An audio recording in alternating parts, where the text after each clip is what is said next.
In this video, I'm going to be showing you how to actually add Midjourney to a Discord server, so be sure to watch this video until the very end to prevent any mistakes in the process. Now you're going to begin by making sure you have Midjourney. Now since I already do have it, I'm just going to show you.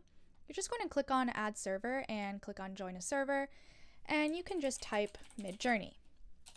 Now once you have that, since I already have it, it just automatically joins here, and I'm just going to go to a random newbies room.